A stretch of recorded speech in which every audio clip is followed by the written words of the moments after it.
hian Ebenezer damdoi na tang matang hian ei zonna mangan thanem tako mai tu hilar ding ringot po thanem chone tlampang site a son so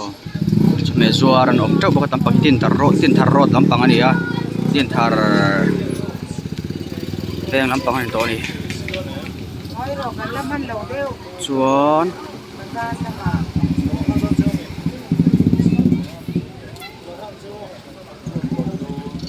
lampang hi lampang hi secretariat lampang ania chuan din lampang site thei hi chon pui lampang area ni dia two wheeler taxi om tau bok so ta son motor ding tau bok ani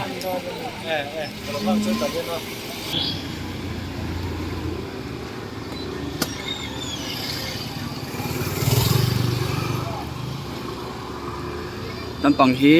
secretariat pan na lampang ani a chuan lampang hi chon pui lampang ani a bridge and sin lokang khu alui kor ani arwa sur ni jana marwa sur chiam ta vai ni khat jun ni khat ani a a fai thapia narin ai noi lampang po he tampang hi tuikwal lampang kor chau khani ya thingpui dor siam in om trewa chome zuar om treu boka two wheeler taxi ningan om treu to boka chon he ta hian restaurant sang om boka piason mi khwal thlenna tivel motor da na hi boi thak ta ni hei bridge a hian da furmaya a boi thang chen om do na ni nikina chon chakrama hian he tama hian da nual boka hi a bridge nuai thlang lampang ve thung ni lampang po hi fai thatho na chungin du thu sam viau lo ni tison two wheeler taxi an ding nual boka sta nai boka e motor tlan hin om reng hemi Ebenezer hospital hi kakal kha de ta dewa apia son building lian pui an mani building thawon lo sa on mang to a chu po chu chuan heta hian hei taxi stand na om boka four wheel ho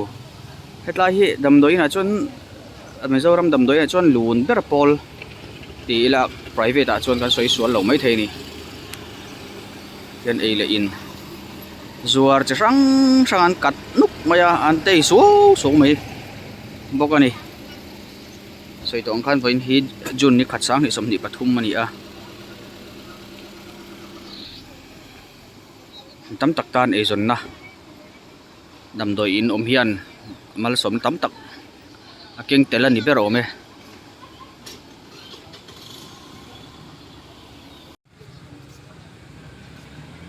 ta chagama hian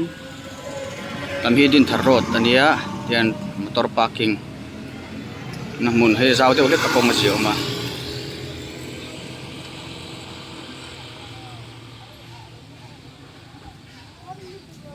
tai chop me zuar ho thut na mun marem da chun ma mo khop mai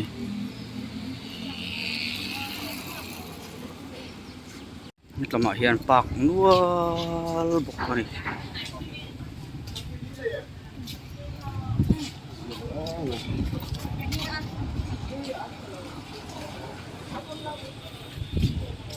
pagi chon pui road ani a parking hi an boina ber tu lani mele